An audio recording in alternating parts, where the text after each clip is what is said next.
मंडळी, प्रत्येक आईवडिलांचं फक्त एकच ध्येय असते, एकच स्वप्न असते की आपल्या मुलांचं आयुष्य सुखासमाधानानं जावं, त्यांच्या आयुष्यामध्ये सुख आणि समृद्धी राहावं आणि त्यांच्या आयुष्यात कोणत्याही गोष्टीची कमतरता भासू नये ह्यासाठी आईवडील रात्रंदिवस झिजत असतात, राबत असतात.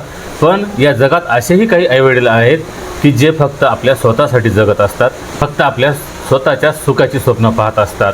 आजची घटना एका अशाच वडिलाची आहे, ज्या वडिलाने आपल्या मोठ्या मुलासाठी एक सुंदर आणि देखणी सून घरामध्ये करून आणली आणि त्यानंतर त्या सुनेवर या सासऱ्याची नियत खराब झाली आणि त्यानंतर त्या सुनेसोबत अनैतिक संबंध सुरू झाले, तिच्यासोबत शारीरिक संबंध झाले. एवढंच नाही तर त्या सूनबाईला मुलंही झालं आणि त्यानंतर या घरामध्ये वादविवाद सुरू झाले आणि वादविवाद एवढे काही विकोपाला गेले की या संपूर्ण घटनेमध्ये एक नाही तर 2 हत्याकांड घडले.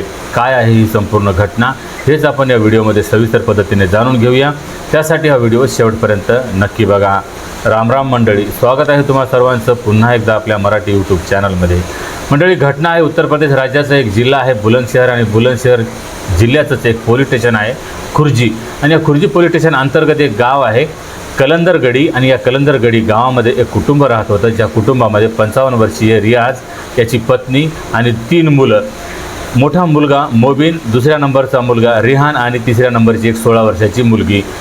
जो लहान मुलगा होता हा दिल्लीला शिक्षण घेण्यासाठी राहत होता, तर घरामध्ये अजून एक मोठा मुलगा आणि एक लहान मुलगी अशा प्रकारे घरी राहत होते. मोठा मुलगा मोबिन हा एक मेडिकल स्टोअर चालवत असायचा आणि सोबतच खेडेपाड्यामध्ये जे काही रुग्ण असायचे, जे काही छोटे मोठे रुग्ण असायचे यांच्यावर तो उपचारसुद्धा करायचा.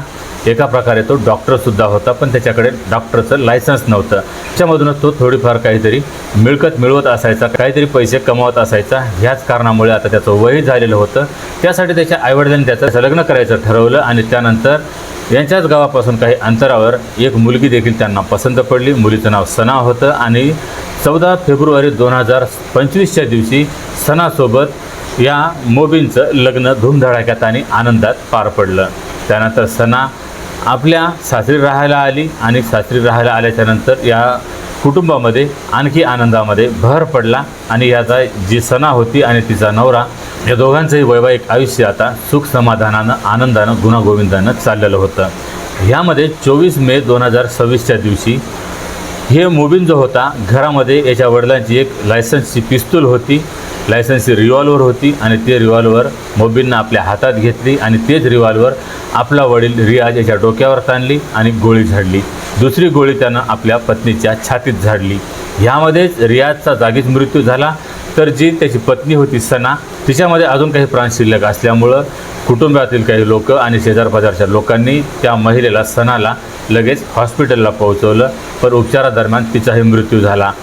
मोबिन कुठेही पळून न जाता त्याने थेट पोलिसांना याची सूचना दिली की मी माझ्या वडिलांची हत्या केलेली आहे, पत्नीची हत्या केलेली आहे आणि तुम्ही आमच्या घरी ताबडतोब या. त्यानंतर पोलिसांची एक टीम घटनास्थळी दाखल झाली आणि ज्या प्रकारे महिला हॉस्पिटलमध्ये होती, तर जो तिचा सासरा होता, मोबिनचा वडील जो होता, हा घरीच रक्ताच्या थारोळ्यात मृत्युमुखी पडला होता. त्याने येऊन पंचनामा केला. मोबिनलाही ताब्यात घेतलं. जे रिव्हॉल्वरनं त्यानं गोळी झाडलेली होती ती रिव्हॉल्वरही पोलिसांनी जप्त केली. तो मृतदेह जो होता हा पोस्टमॉर्टमसाठी पाठवला. जी मोबिनची पत्नीही मरण पावलेली होती तिचाही मृतदेह पोस्टमॉर्टमसाठी पाठवला.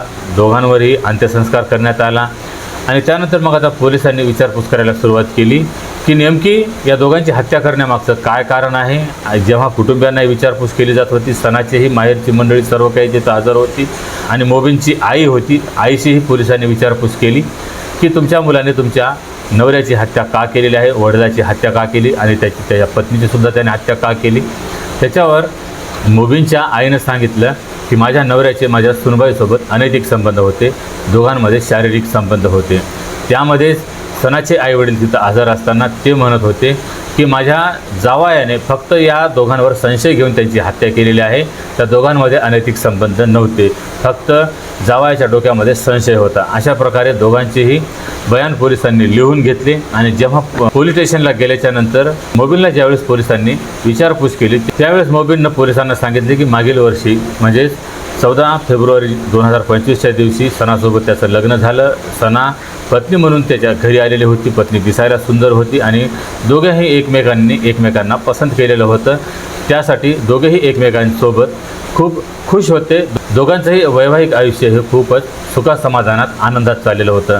सुरुवातीचे 2-3 महिने खूपच काही असे आनंदात गेलेले होते. पण हळूहळू जी सणा होती ही काही हिच्या महागड्या काही इच्छा होत्या. ज्या प्रकारे महागडे दागदागिने, महागडे कपडे, महागडे काही सौंदर्य प्रसाधने वस्तू म्हणजेच मेकअपचं सामान, अशा प्रकारे ती मागणी करत असायची. पण ह्यामध्ये जो तिचा नवरा होता मोबिन, हा तिच्या इच्छा काही पूर्ण करू शकत होता, तर काही महागड्या इच्छा ज्या होत्या ह्या पूर्ण करू शकत नव्हता. जो मोबिनचा वडील होता रियाजुद्दीन, हा एक प्रॉपर्टी डीलर होता. प्रॉपर्टी विकून देणं, खरेदी करून देणं हा त्याचा व्यवसाय होता. ह्यामध्येच तो चांगली काही कमाई करत होता. ज्या कारणामुळं घरी चांगलं काही त्याचं घरही बांधलेलं होतं. 3 मजली बिल्डिंग होती, बंगला होता आणि त्याच्याकडं पैसाही भरपूर होता. पण जो सर्व काही व्यवहार होता ते मोबिनच्या वडिलांकडं होता. आता ही जी मुलं होती त्यांच्या हातामध्ये फक्त यांच्या कामापुरता पैसा असायचा, ज्या कारणामुळं मोबिन आपल्या पत्नीच्या इच्छा पूर्ण करू शकत नव्हता. आणि ह्याच कारणानं जेव्हा मोबिनचा वडील पाहायचा की त्याची जी सून आहे हिला काही महागड्या वस्तू घ्यायच्या आहेत, कपडे घ्यायचे आहेत, काही दागदागिने खरेदी करायचे आहेत, पण माझा मुलगा तिला घेऊन देऊ शकत नाही. त्यासाठी सासऱ्यानं आपल्या सूनबाईला घेऊन द्यायचं ठरवलं. सासरा जायचा आणि तिला महागड्या वस्तू आणून द्यायचा, महागडे कपडे आणून द्यायचा. आणि ह्याच्यामध्ये सून एवढी खुश व्हायची की तिला वाटत होतं की आता सासरा माझ्या संपूर्ण इच्छा पूर्ण करू शकतो. आणि जे सासरा होता याचीही एका प्रकारे आपल्या सूनबाईवर नियत खराब झाली. जो सूनबाईवर तो खर्च करायचा, ह्याच सूनबाईकडून आता शारीरिक सुखही घ्यायचं अशी त्याची आता इच्छा जागृत झाली. एका प्रकारे त्याच्या मनामध्ये आपल्या सूनविषयी वासना निर्माण झाली आणि सूनबाईचा आता उपभोग घ्यायचा असं त्यानं या माध्यमातून ठरवलं. आणि त्याच प्रकारे सूनबाई देखील आपल्या सासऱ्यावर खुश होत होती.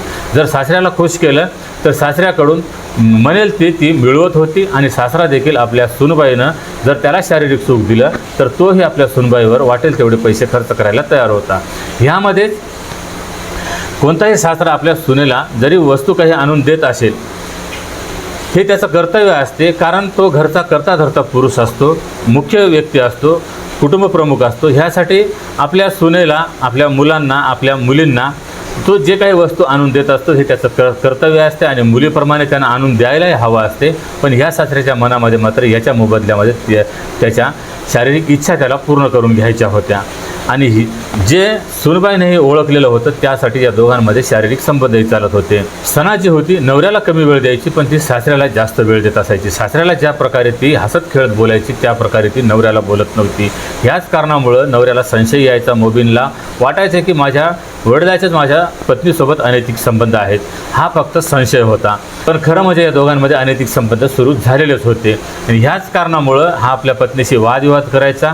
आणि वादविवाद करायचा एवढंच नाही तर तो आपल्या पत्नीला थेटपणे म्हणायचा की माझ्या वडिलांसोबत तुझे अनैतिक संबंध आहेत. आणि तो आपल्या कामावर ज्यावेळेस निघून जायचा त्यावेळेस सून मात्र आपल्या सासऱ्याच्या खोलीमध्ये जाऊन मौज मजा करत असायची. हे जरी दोघं मौज मजा करत असतील तर यांच्यावर लक्ष देण्यासाठी रियाजची पत्नी होती, म्हणजेच मोबिनची आई होती, तीसुद्धा आपल्या नवऱ्यावर आणि सूनबाईवर लक्ष देत असायची. आणि सुरुवातीला मोबिनलाही संशय नव्हता, कारण तो वडील आहे, वडिलावर सहजासहजी आपला मुलगा, कोणताही मुलगा संशय घेऊ शकत नाही. पण हे जे प्रकार जो होता मोबिनच्या आईने पाहिलेला होता आणि मोबिनच्या आईनंच एका प्रकारे मोबिनला सावधान केलेलं होतं की तुझी पत्नी माझ्या नवऱ्याकडं म्हणजे तुझ्या वडिलांकडं आकर्षित होत चाललेली आहे, त्याला ती जास्त वेळ देत आहे, त्याच्यासोबत त्याचे शारीरिक संबंधसुद्धा होत आहेत, तू या दोघांवर लक्ष दे, अशा प्रकारे मोबिनच्या आईने मोबिनला सांगितलं. तेव्हा मात्र मोबिनच्या हे डोक्यामध्ये मात्र संशय हे जास्त बळावला. आणि त्यानंतर मोबिनने आपल्या लॅपटॉपला तिचा मोबाईल कनेक्ट केला आणि याच्याबद्दल सणाला माहितीसुद्धा नव्हती. आणि ज्या वेळेस मोबिनचा वडील घराबाहेर जायचा, कधी कामधंद्यासाठी बाहेर जात असायचा, त्याचं वेल्डिंगचं वर्कशॉपही होतं, अशा प्रकारे ज्यावेळेस तो बाहेर जायचा त्यावेळेस दुकानामध्ये बसल्या बसल्या तो आपल्या सुनबाईला चॅटिंग करायचा, फोनवर बोलत असायचा. ज्या प्रकारे ही सणा जी होती आपल्या नवऱ्याला दिवसातून 2 वेळा 3 वेळा फोन करत नव्हती, पण आपल्या सासऱ्याला मात्र ती दिवसातून 7-8 वेळा 10 वेळा फोनवर बोलत असायची आणि बराच वेळ काही आपल्या सासऱ्याला बोलत असायची. यांच्या दोघांमध्ये अश्लील प्रकारे चॅटिंगसुद्धा होत होती. आणि हा जो प्रकार होता जो हा मोबिन होता हा आपल्या मेडिकल स्टोअरमध्ये बसल्या बसल्या आपल्या लॅपटॉपवर सर्व काही प्रकार पाहत होता. याला संपूर्णतः आता विश्वास झालेला होता की आई जी बोलत आहे हे सत्य आहे. आणि अगोदर तर मला वाटलं होतं की सासरा आपल्या सुनबाईला एका मुलीप्रमाणे प्रेम करत आहे, तिच्या इच्छा पूर्ण करत आहे. याला पहिलं अगोदर तर याच्या गोष्टीमध्ये खुशी वाटत होती की सासरा मी जरी माझ्या पत्नीला घेऊन नाही देऊ शकलो तर माझा वडील माझ्या पत्नीच्या इच्छा पूर्ण करतो, पण तो त्याच्या शारीरिक इच्छा पूर्ण करून घेत आहे याच्याबद्दल त्याला माहीत नव्हतं. पण आता जो त्याचा संशय होता हा विश्वासामध्ये बदलला होता. आणि त्यानंतर मात्र घरामध्ये मग वादविवाद सुरू झाले. आणि ऑक्टोबर 2025मध्ये ज्या प्रकारे या सर्वांनी जे कुटुंब होतं, मोबिन होता, याचा भाऊ होता, बहीण होती आणि आई होती, या सर्वांनी ठरवलं की या दोघांनाही आता आपण रंगे हात पकडायचं, तेव्हाच आपण या दोघांनाही बोलू शकतो. अशा प्रकारे सर्वांनी कुठंतरी बाहेर जाण्याचं नाटक केलं. आणि त्यानंतर सर्वजण एकदाच घरामध्ये आले. त्यावेळेस या सर्वांनी सणाला आणि तिच्या सासऱ्याला नको त्या अवस्थेत पाहिलं, पकडलं. आणि तेव्हा मात्र मोबिनने थेट आपल्या पत्नीला सोबत घेतलं आणि तिला माहेरी नेलं. माहेरी नेऊन सोडल्याच्या नंतर माहेरच्या मंडळीने जे जावाई होता मोबिन याची समजूत काढली की याच्या पुढं आमच्या मुलीकडून अशी चूक होणार नाही. आणि रियाज जो होता हाही आपल्या मुलाला म्हणत होता की बघ एकदाचं झालं ते चूक झाली, पण इथून पुढं आमच्या दोघांमध्ये अशा प्रकारचे काही संबंध आम्ही ठेवणार नाही, पण तू एकदाचं सुनबाईला घरी घेऊन ये. वर्ष झालं लग्नाला आणि एका वर्षामध्ये तुमच्या दोघांची जर अशा प्रकारे घटस्फोट झाली, तलाक झाला तर हे ठीक नाही होणार. त्यासाठी तू सुनबाईला घरी घेऊन याच्या पुढं आमचे अनैतिक संबंध आम्ही ठेवणार नाही. अशा प्रकारे दोघांनीही सणानेही सांगितले की याच्या पुढं अशी चूक करणार नाही. तरी देखील जो मोबिन होता याने जे काही झालेलं हे विसरला आणि आपल्या पत्नीला तो घेऊन आपल्या घरी घेऊन आलेला होता. घरी आल्याच्या नंतरही काही दिवस तर हे एकमेकांना बोलत नव्हते, एकमेकांच्या संपर्कात नव्हते. पण पुन्हा अजून दोघांमध्ये अशाच प्रकारच्या गाठीभेटी सुरू झाल्या. पुन्हा यांना संधी मिळत होती त्यावेळेस हे एकत्र यायचे, दोघांमध्ये शारीरिक संबंध होत असायचे. पुन्हासुद्धा या दोघांमध्ये चॅटिंग होत असायची. पण जे सना होती हिला माहीत नव्हतं की तिचा नवरा तिच्या मोबाईलमध्ये जे काही होत आहे, जे काही ती ओपन करत आहे, जे काही पाहत आहे, जे काही त्याच्यावर करत आहे, ते सर्व काही तिचा नवरा पाहत आहे हे सनाला माहीत नव्हतं. आणि ती आपल्या सासऱ्याला बिनधास्तपणे चॅटिंग करायची आणि डिलीट करायची, फोनवर बोलायची आणि जे त्याचे कॉल डिटेल्स होते हे डिलीट करत असायची. आणि हा जो प्रकार अजून पुन्हा सुरू झालेला होता, हा सर्व प्रकार मोबिन मात्र पाहत होता आणि घरामध्ये मोबिनची आईसुद्धा पाहत होती. अशाच प्रकारे 10 मे 2026च्या दिवशी सनाने एका मुलाला जन्म दिला. हॉस्पिटलमध्ये डिलिव्हरी झाली आणि त्यानंतर 16 मे 2026च्या दिवशी सना डिस्चार्ज झाली, घरी पाठवलं. आणि त्यानंतर जेव्हा सना आपल्या मुलाला आपल्या ओटीत घेऊन घरी आली त्यावेळेस मात्र जो हा मोबिन होता हा त्या मुलाकडं पाहता त्याची तळपायाची आग मस्तकात जात होती. याच्या डोक्यामध्ये सर्वथा आपल्या पित्याविषयी आणि आपल्या पत्नीविषयी अनैतिक संबंध, दोघांमध्ये शारीरिक संबंध, याच अनैतिक संबंधाचा हा परिणाम आहे की या सणाने एका मुलाला जन्म दिलेला आहे. हा जो मुलगा आहे हा माझा मुलगा नाही, अशा प्रकारे तो थेट कुटुंबासमोर उभा राहून म्हणत होता. सणाच्या आईवडिलांनाही बोलावलं की हा जो मुलगा आहे आणि त्यानं सांगितलं हा या तुमच्या मुलीला जो मूल झालेला आहे हे मूल माझं नाही तर माझ्या वडिलांचं आहे आणि या मुलाला आता माझं नाव नाही द्यायचं तर माझ्या पित्याचं नाव द्यायचं. अशा प्रकारे तो घरामध्ये वादविवाद घालत होता. शेवटी तरी देखील सणाचे आईवडील आले, माहेरकडची मंडळी आली, घरामध्ये पंचायत बसवण्यात आली आणि ह्या मोबिनला समजावण्यात आलं. ज्यावेळेस जी मोबिनची आई होती, मोबिन होता, हे सर्वजण यांना म्हणत होते की असे जे अनैतिक संबंध घरामध्ये चालवायचे असतील तर तुम्ही बाहेर जा. असे वादविवाद होत असताना बरेच वेळा असे बोललेले होते. त्यावेळेस रियाज थेटपणे म्हणायचा की हे माझं घर आहे तर माझ्या घरात आम्ही दोघं राहील, माझी सूनही राहील आणि मीही राहील. जर तुम्हाला हे पाहायचं नसेल तर तुम्ही थेट या घराबाहेर जाऊ शकता. हे घर माझं आहे, मी बनवलेलं आहे, या घरात मीच राहणार आहे. ज्यावेळेस मोबिनची आई, रियाजची पत्नी, त्याला म्हणायची की असे अनैतिक संबंध या घरात चालणार नाहीत, त्यावेळेस रियाज असे उत्तर द्यायचा. म्हणजे एकंदरीत पाहता आता हे जे अनैतिक संबंध होते हे आता उघड झालेले होते आणि थेटपणे आता ते दोघेही सर्वांना, कुटुंबियांना ते चॅलेंज करत होते. कुटुंबियांना ते थेट धमकावत होते की आमचे अनैतिक संबंध तर थांबणार नाहीत, जर तुम्हाला पाहत नसेल तर तुम्ही हे घर सोडून जाऊ शकता. ह्याच कारणामुळं मोबिनचं जे डोकं होतं हे आता भिनभिनायला लागलेलं होतं. त्याच्या डोक्यामध्ये राग भरलेला होता. हे जे मूल पत्नीच्या ओटीमध्ये खेळत होतं हे मूल त्याचं नाही आणि या मुलाकडं पाहिल्यावर त्याला वाटत होतं की ज्या पत्नीच्या ओटीमध्ये पत्नीच्या हातामध्ये माझं मूल राहायला हवं होतं, ते आता माझ्या पित्याचं मूल आहे. ह्याच कारणामुळं तो वरचेवर रागावत होता. आणि त्याचप्रकारे 16 मेच्या दिवशीसुद्धा अशाच प्रकारे संपूर्ण लोकांची पंचायत झाली. या पंचायतीमध्ये सुद्धा समजावून सांगण्यात आलं आणि त्यानंतर जिकडं तिकडं हे जे काही आलेले लोक होते हे गेलेले होते. आणि तरी देखील याच्या मनामधला राग मात्र काही कमी होत नव्हता. शेवटी अशाच प्रकारे दररोज वादविवाद होत होते. आणि 24 मे 2026च्या दिवशी अशाच प्रकारे वादविवाद भडकले. वाद एवढे काही विकोपाला गेले की रियाजकडे एक लायसन्सची पिस्तूलसुद्धा होतं, रिव्हॉल्वर होती. आणि तेच रिव्हॉल्वर मोबीनने हातात घेतली आणि तेच रिव्हॉल्वर घेऊन आपल्या पित्याच्या डोक्यावर ताणला आणि एक गोळी झाडली. पित्याची जाग्यावर त्यानं खोपडी खोलली आणि पिता जागीत गतप्राण झाला. त्यानंतर त्याने त्याच पिस्तूलने आपल्या पत्नीच्या छातीत गोळी झाडली. त्यानंतर त्यानं पोलिसांना सांगितले की मी माझ्या वडिलांचा आणि माझ्या पत्नीचा खून केलेला आहे, मला येऊन तुम्ही अटक करा. आणि त्यानंतर जेव्हा पोलीस आलेत, काही शेजारी पाजारी आलेत, तेव्हा त्यांनी पाहिलं की जी सना आहे ही जिवंत आहे. त्यासाठी तिला हॉस्पिटलमध्ये नेण्यात आलं, पण तिचाही तिथं उपचारादरम्यान जीव निघून गेला. पोलिसांनी याच्यावर गुन्हा नोंद केलेला आहे, याला अटक केलेली आहे.